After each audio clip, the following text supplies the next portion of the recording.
ทุกคนสังเกตบ่เฮือนทุกคนที่ว่าเขาจะเฮ็ดด้วยไม้ส้นหรือว่าไม้แป๊กเนาะจะมีบอลที่ว่าเป็นคอมันจะมีน้ำมันเนาะนี่ไม้ส้นหรือว่าไม้อ้อยไฟทุกคนลำใหญ่ๆเขาเจ้าก็จะพามาเฮ็ดเฮือนเฮ็ดไม้ฟ้าเฮือนอย่างนี้ได้เนาะเห็นบ่บอลที่ว่ามันเป็นตูดเป็นตานี่ถือว่ายังมีน้ำมันอยู่ทุกคนถือว่าคิดกับไฟชนิดถือว่าลุกไวเลยนี่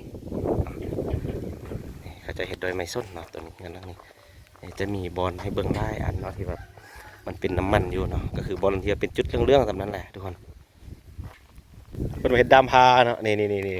เพิ่นจะไปตัดไม้มาไว้แล้วก็เฮ็ดให้มันแห้งๆแล้วเพิ่นก็ไปเฮ็ดดำพาเนาะดำพาหรือดำแวกดำพาอ๋อดำพาอะไรแท้เนี่ยทุกคนดำพาไปปอกแช่ปอกทุนปอกทวนปอกแช่ปอกแช่ก็คือทางไฮทุกคนเนาะ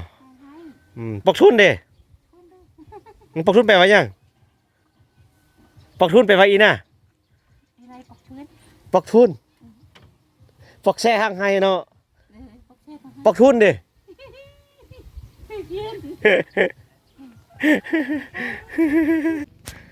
เปอีน่าโอ้น้ำเมื่อกี้นี่บอโอ้คนไปตักน้ำอยู่แคมทางเมื่อกี้ทุกคนมันให้ก็ยางฮอตเนาะใกล้เนาะว้าไปตักน้ำมากินอยู่ใกล้จัง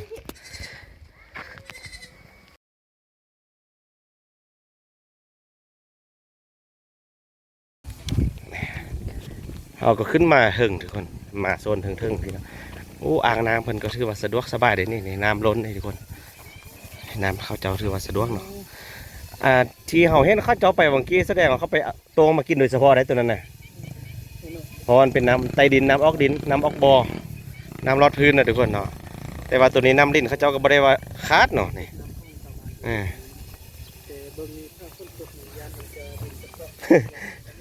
ดินสไลด์นี่เบื้องนี้ก็เป็นเหี้ยวไปแล้วข้าเจ้าก็ตั้งอยู่นำสั้นผูไปตามวันนี้นะสุดยอด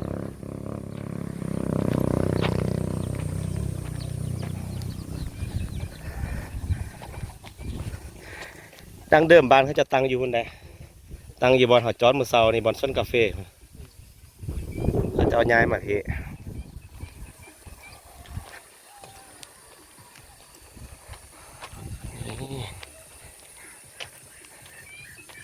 เขาจะเอาผมซ่าหรือคนแบบแข่งขันกันไล่เนาะแบบเขาจะตั้งซุ่มเสร็จปุ๊กห่อหย่อเหือนไหนได้ช่วงนี้แหละเนาะถือว่าผ่านมากก็ยังบ่ทันมีเหือนใหญ่เหือนงามนี่ไล่ได้ทุกคนเนาะช่วงล่างๆมานี้บ่เทคบ่ได้มาดนเนาะก็มาเบิ่งบ้านนี้ก็ถือว่าโอ้เป็นปุ๊กห่อหย่อเหือนไล่เนาะบางนี้ก็ถือว่าเหือนเขาเจ้าก็งามเนาะ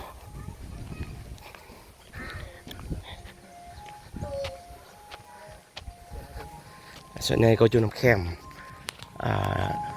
ตามเหี้ยวตามนี้แหละเนาะคุณล่างหนังอยู่เทิงหมดทุกคน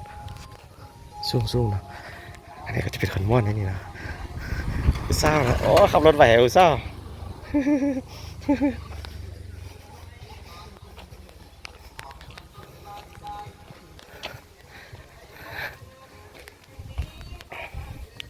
ลำมักใหญ่ๆนึงนะก้อนดินอันนี้เนี่ยทุกคนบอเทคไปชายแดนมาเมื่อกี้เนาะไปดานมาเมื่อกี้นี้ข้าเจ้าไปเอาไปซื้ออยู่ที่ประเทศไทยคนใดเนาะไปซื้ออยู่ที่บ้านเปียงซอเนาะบอลชายแดนบอลประเทศพาไปวิดีโอผ่านมาเนาะเขาจะไปค้นมาแต่ทางนั้นพุ่นเนาะนี่อันนี้จะเป็นยูราหัวได้ทุกคนเขาจะเอามาแต่พุ่นเนาะบายดีมีครับพันน่ะไปเรือพันน่ะเรือพันเด้นี่เราลงคุดในเสือขอชายอ๋อไปเอาสายอยู่ห้อยคนจะนั่งคุดเลยจะได้ลงไปแวะเด้อครับบายดีพ่อนะอ้าวกวงโง่มาดีในบ้านไปใช่ป่ะ5-2 เฮือนเราไปเห็นในบ้านขอโทษด้วยไปชวนไปยังนี่ไปชวนกาแฟครับเกินแล้วไปเห็นว่าสิไปถ่ายคลิปชวนกาแฟเพิ่นได้ใช่ไหมไปหาชวนกาแฟบอกกาแฟบ่อยู่ยันไปหาหัวอะไรก่อนเนาะนี่ก็ไปแป้งหัวงานนำอยู่ทึ่งกิ้วเพิ่งฮิมันคน2 คนแล้วเขาไปเอาน้ำอยู่งั้นเขาเอามากินวะหรือว่าเอามาใส่เอามากินเอามาใส่มาอาบมันนี่เอาแล้วน้ำอยู่พี่ก็ออกบวกๆเด้ก็นั่นแหละก็มันเลือดเลยโอ้เลือดใส่เลย อันนั้นบ่แม่นทุนรัฐทุนหลวงมาช่วยเด้ บ่เดี๋ยวนี้อยากคล้องใจอยู่ว่าเป็นหยังเขาคอยไปเอาอยู่ลุมหุ้นสินะเรานำลินอยู่เฮิงก็เอาเขายังบ่ตรงเอาอยู่เฮิงอีสินะ อันนั้นแบบเอาน้ำดันมันอยู่หม้อ คือเฮาเว้าเนาะคือเฮาเว้านะ อันนั้นเนี่ยความปลอดภัยหลายบางทีอยู่พุ่นมันจัก มันบ่สะอาดสะอาดเลย ตัวนั้นเอามากินโดยเฉพาะเนาะ จัก ตกอยู่ไปใช้ อันนั้นก็ใส่อยู่บางทีโดนๆไปก็มันนี่กำลังเฮ็ดปีบ่ฮอดเดือนนะนี่ อันนี้ซื้อ ไปดิ ของโครงการวะหรือว่าเซตเอาเองเนี่ย ใส่ตัวเอง โครงการหรือตัวเอง ของตนเอง งบประมาณของบ้านเนาะ ไทยบ้านมันโอเคมันหุ้นกันนะมันร่วมกัน ปีนี้ก็ได้อยู่กับสเก็ตได้อันหนึง นั้นแหละคือในบ้านสะเก็บเรามื้อเช้านี่ก็ปลามื้ออื่นก็มื้อนี้กำลังไป ไปสำรวจ กำลังออกไปเดินทางประชุมมื้ออื่นอีผมว่า ห้องในบ้านได้นี่ก็ได้ตัวน้าในบ้านได้เนี่ย เอ้ยอย่าสิว่าไปฐานะบ่มีหยังเลย คอยได้เขาบอกฮัดนาเขาเฮ็ดเวียกได้ โอ้ย เราพัก เฮ็ดเวียกก็ เราพักผ่อนแล้วเราก็เจ้าต่อ ใคร เราปลูกแล้วกาแฟน่ะ ปลูกแล้ว ดีแล้วดีแล้ว บ่ไล่ครับบ่ขึ้นทุกต้นนะ ยามันแซมเอา ตัวนี้นะ ปลูก3,000ปลายแล้ว แซมเอาอู้3,000ป้ายกันไล่แล้วอ่ะ แต่ในปีนี้ก็ออก แล้วมีคน บอก เอาดอกแล้ว หักมีดวงมันจำนวนมันกัดนะ บ่ใส่ยาฆ่ามันซะนะ ก่อนนั้นเนี่ยยอมประทานเวลาบึดก็ช่วยเข้าแปลงเฮือนบึดก็ช่วยเข้าแบกเฮาแบกเสาแบกนั่นน่ะแบกกดอิฐนี่ตื้ม อันนี้เอามาแต่พุ่นแม่นบ่ แต่พุ่นหมดแหละ นี่ก็เฮ็ดเอาเองเลยดิ นี่ก็ เออ สร้างเวลาจ้างสร้างก็บ่งบประมาณเพียงพอก็มีแต่ช่วยกันเฮ็ด เมื่อกี้นี่ไปกินตัวเตี้ยวอยู่คนถ้วยหนึงแล้วเฮาก็ย่างขึ้นมาแล้วคนเมื่อกี้นี่แวะลมหันห้องในบ้านเพิ่นน้อยหนึงเนาะเกี่ยวกับข้าเจ้าไปชายแดนเนาะแล้วมีเรื่องทะเลาะกันน้อยหนึงกับทางฝั่งนั้น เนาะทางฝั่งนั้น ตอนนี้เฮาย่างขึ้นมาแล้วเนาะลมเพิ่นแล้วนะเจอเขาไม่จ้องนั่งตักลมอยู่นี่เนาะ เป็นอีน่าโซอีน่าคอนเย็ดโซเจ็บมือไปเฮ็ดหยังมาเจ็บมืออือ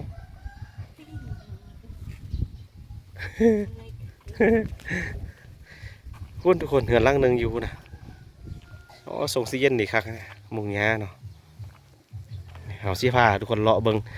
โซนทางนี้ก่อนเนาะแล้วเฮาสิกลับคืนมาเฮิงนี้อีกตึมหน่อยหนึงทุกคน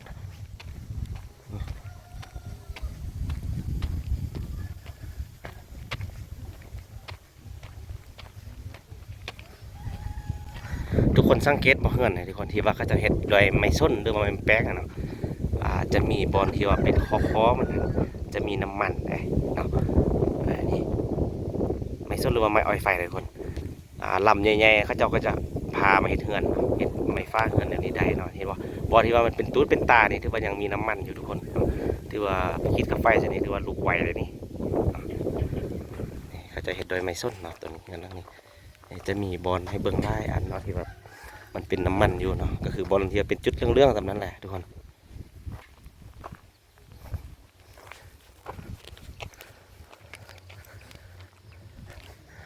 สบายดีค่ายน้ำมันเหรอค่ายลิตรเท่าใด 50 บาท 50 บาทจักหน่อยสิบอกคนมาซื้อเพราะว่าเพิ่นอยากเติมน้ำมันอยู่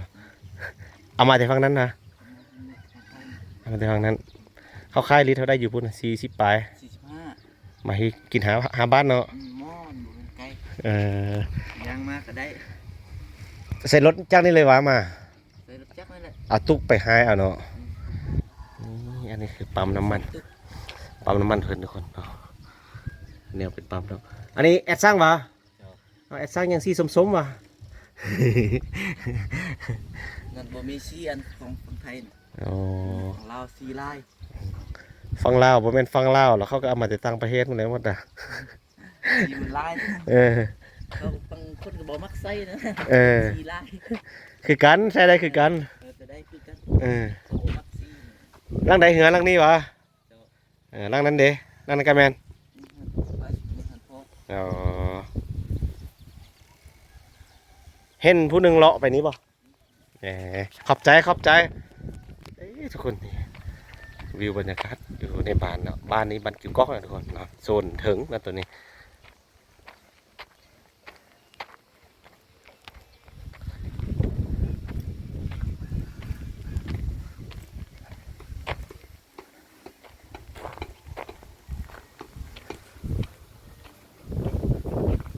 เฮ็ดอีหน้าไม่จ้องไอ้มีเฮ็ดอีหน้า เอ๊ะมันเฮ็ดดำมีดำพาบ่ มันอายกองเลยคนมันตื่นเนาะ ตื่นเอิ้นอะตื่นกะ มาโละนี่ลมพัดวีทุกคนเพิ่นมาเฮ็ดดำพาเนาะนี่เพิ่นจะไปตัดไม้มาไว้แล้วก็เฮ็ดให้มันแห้งๆแล้วเพิ่นก็มาเฮ็ดดำพาเนาะดำพาหรือดำแวกดำพาอ๋อดำพาอะไรแท้นี่ทุกคนดำพาไปปอกแช่ปอกทุนปอกทวนปอกแช่ปอกแช่ก็คือทางไฮทุกคนเนาะปอกทุนเด้ปอกทุนไปลว่าหยังปอกทุนไปลว่าอีน่ะปอกทุนปอกแช่ทางไฮเนาะปอกทุนเด้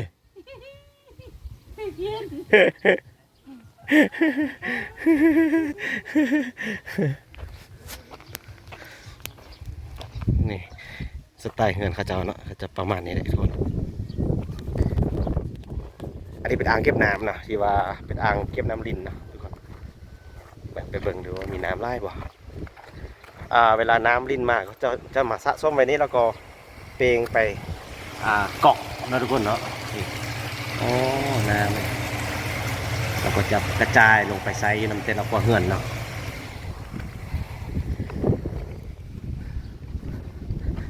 วิวทุกคนนี่บอลังก็มาลอยมาอยู่ที่ท้าเราเนาะบอลังนี่เว้นไปลักจ็อบผู้สาวมาหรอบ่นี่เดี๋ยวคันมอนมาแล้วนี่วิวบานเขาเจ้าทุกคน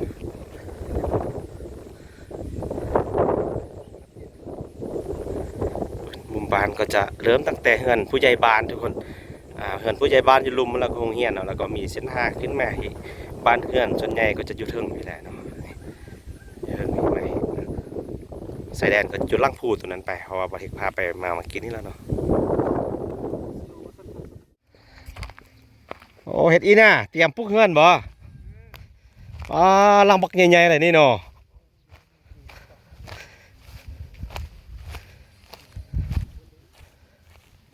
พร้อมมาแล้วติหินซอกหินทรายพร้อมมาแล้วเป็นบ่เตรียมไว้ซื้อๆก็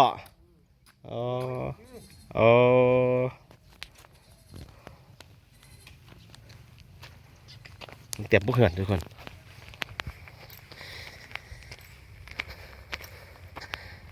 โอ้ผู้ดีน้อยนี่อาบน้ำคักแท้ผู้ดีน้อยนี่แช่กะละมังเลย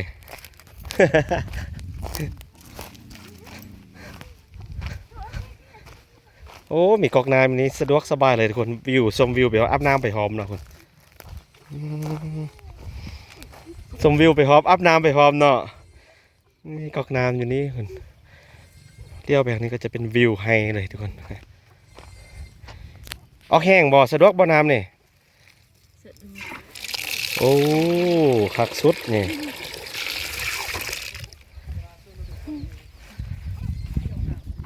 เป็นอาบน้ำนะ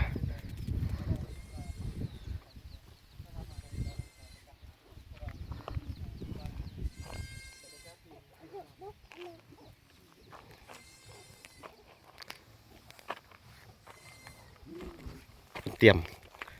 เพิ่นคูนดินไว้นะเตรียมสิพวกเฮือนงามเลยนี่ทุกคน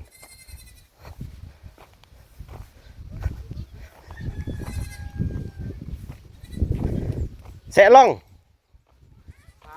สามล่องฮั่นเฮือนหลังนี้บ้านเรามาใหญ่ๆหน่อยสิปุ๊กใหม่อยู่เฮือนบ่งามหลังสำนีเรามางามแล้วเรามาใหญ่ๆนึงนี่สามล่องนึงอ่ะเพิ่นคูนดินเฮือนสิปุ๊กใหม่เลยนี่ทุกคนหลังมาใหญ่ๆเลยนี่เนาะโอ้ยังได้เฮือนปูนอย่างน้อยก็เฮือนมุงกระเบื้องเนาะ ครอบครัวเพิ่น3คนทุกคนนี่เพิ่นร่างนี้ก็เพื่อว่าใหญ่แล้วเนาะแต่ว่าเพิ่นจักเปลี่ยนแดเนาะเปลี่ยนสไตล์เนาะเปลี่ยนให้เป็นเฮือนใหม่นี่เพิ่นก็เกี่ยมสิปุ๊กเลยนี่บริเวณนี้เราเข้าไล่แท้ตั้งเอามาเฮ็ดในบ่อนเดียวกันติเราเข้าเลยทุกคน โอ้เพิ่นคนดินบอนเฮือนนี่งามหลายเด้นี่สะอาดดีทุกคนแต่ละเฮือนนะเพิ่นก็อนามัยดีดีนะโอ้ยจกอย่างเดียว เปอีน่าโอ้น้ำเมื่อกี้นี่บ่โอ้คนไปตักน้ำอยู่แคมทางเมื่อกี้ทุกคนมันให้ก็ยางฮอตเนาะใกล้เนาะว้าไปตักน้ำมากินอยู่ใกล้จัง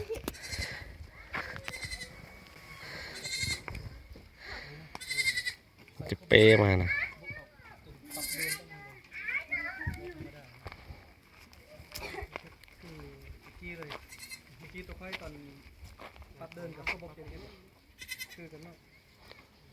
นี่ขึ้นหันไปหันลาวนะทุกคน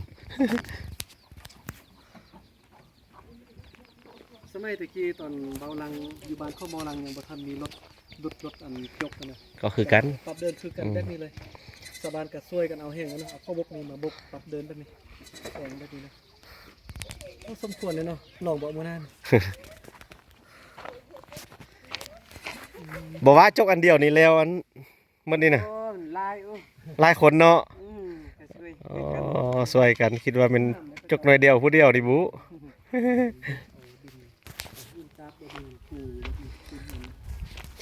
หินอ่อนฝนตกใส่กระจับกันแหละเนี่ยเปื่อยใส่กันหมดนี่แน่นโอ้เราเขาแถวนี้ไล่เราคักเราเขาเนี่ย